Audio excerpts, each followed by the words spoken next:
আমাদের আজকের মিটিংটা হলো যে overall the industrial situation in the country, overall export এবং যাতে করে total environment of the business এইটাকে মানে মোর করা কী বলে ইজি করা, যাতে করে ল এনফোর্সমেন্ট এজেন্সিসগুলো কাজ করে।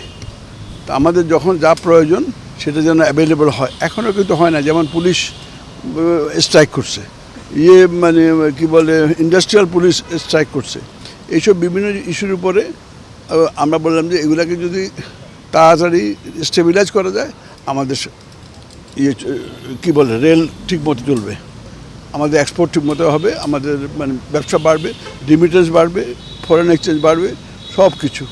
তো উনি আমাদের সাথে একমত, মার্শাল্লাহ, বলে যে আমরা দেয়ার আমাদের একটু সময় তো লাগতেছে, যে এমন একটা পরিস্থিতিতে আমরা নিয়েছি, এটাকে রিঅর্গানাইজ করে রিফর্ম করার জন্য একটা সময় লাগবে। এই সময়টুকু একটু লাগবে। আসলে তো সরকারের কয় মাস হয়েছে? 1 মাসও তো হয় নাই, এখন 1 মাসও হয় নাই। এর মধ্যে সব কিছু একবারে ঠিক করে ফেলবে, এটা তো সম্ভব না। তো আমরা বলছি ওইটা আমরা মানে রাজি আছি, কিন্তু আমি প্রোডাকশনে যদি আমার ডিস্টারবেন্স হয়, লোকজন যদি আগুন দেয়, লোকজন আইসা যদি আমার ফ্যাক্টরি ভেঙে ফেলে, তাইলে কিন্তু আমাদের মানে ব্যবসা বাণিজ্য ব্যাহত হবে। উনি বললেন যে হ্যাঁ, ডেফিনেটলি আই অ্যাপ্রিসিয়েট দ্যাট, এবং এই সম্বন্ধে ওনার সরকার কাজ করতেছে। এবং সেই হিসাবে আমরা বলতেছি যে আমরা উই আর উইথ ইউ, আপনাদের সাথে আমরা আসি, we are going to support the interim government আপনাদের কাজ করার জন্য, এবং সামনেও আমরা আপনার সাথে থাকব।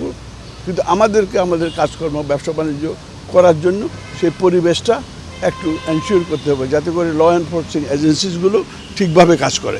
আমরা এবং ওইটাকে উপলক্ষ করেই আমরা আজকের মিটিংটা মানে রিকোয়েস্ট করেছি, এবং উনি সাথে সাথে এগ্রি করেছে। এবং এগুলা তো ওনার আজকাল তো কোনো ইনফরমেশন ওই 1 ঘন্টা বা 10 ঘন্টার জন্য বসে থাকে না, information available in a minute.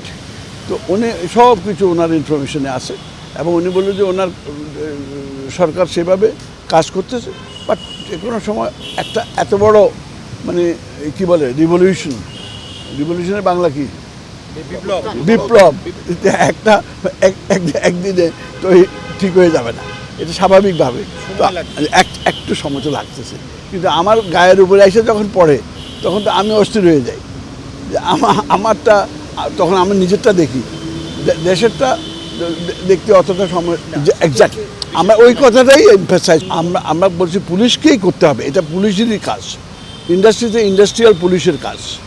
তারপরে এদেরকে সাহায্য করার জন্য কোনো বিশেষ সময়ে বিজিবি, আর্মি বিশেষ সময়ের জন্য আসে, এটা তো ওদের ফাংশন না। তো কিন্তু পুলিশ, ওই র্যাব, এদেরকে অবশ্যই রিঅর্গানাইজ করতে, এবং এটা করতেছে। যেটা একেবারে ভেঙে গেছিলো সেটা তো আপনারা নিজেরাই জানেন যে বেশ কিছু হয়েছে, একটু সময় লাগতেছে। কিন্তু আমার গায়ের উপরে এসে যখন পড়ে, তখন আমি তো একটু অস্থির হয়ে যাই।